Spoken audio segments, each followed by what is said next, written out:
2025 సంక్రాంతి కానుకగా ప్రేక్షకుల ముందుకు వచ్చిన సంక్రాంతికి వస్తున్నాం సినిమా బాక్సాఫీస్ వద్ద భారీ విజయాన్ని సొంతం చేసుకుంది. గేమ్ చేంజర్ డాకు మహారాజ్ సినిమాను పక్కకు నెట్టి ఫ్యామిలీ ఆడియన్స్ ఈ సినిమాను చేసేందుకు థియేటర్ల వద్ద బారులు తీరుతున్నారు. ఎన్నో ఏళ్లుగా థియేటర్ మొహం చూడని వారు సైతం ఈసారి సంక్రాంతి సినిమాను థియేటర్లో చూసేందుకు ఆసక్తి చూపిస్తున్నారు.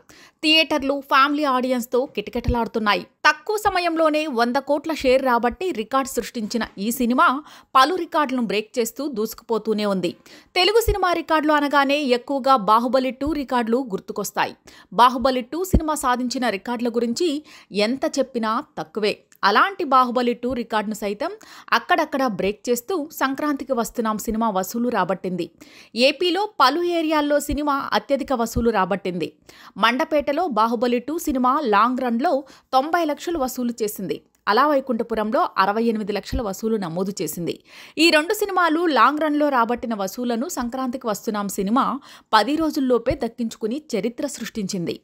మండపేటలో సంక్రాంతికి వస్తున్నాం సినిమా మొదటి 4 రోజుల్లో ఏకంగా 60.57 లక్షలను రాబట్టింది.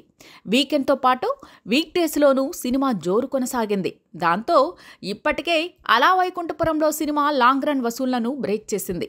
ఇప్పటికే బాహుబలి 2 మొదటి వారం రాబట్టిన వసూళ్లను బ్రేక్ చేసిన ఈ సినిమా 1-2 రోజుల్లోనే బాహుబలి 2 లాంగ్ రన్ వసూళ్లను బ్రేక్ చేసే అవకాశాలు పుష్కలంగా ఉన్నాయని సమాచారం అందుతోంది.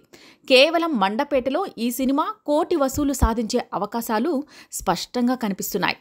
అనిల్ రావిపూడి దర్శకత్వంలో దిల్ రాజు మీడియం రేంజ్లో బడ్జెట్తో నిర్మించిన ఈ సినిమాలోని వినోదాన్ని ప్రేక్షకులు ముఖ్యంగా ఫ్యామిలీ ఆడియన్స్ తెగ ఎంజాయ్ చేస్తున్నారు.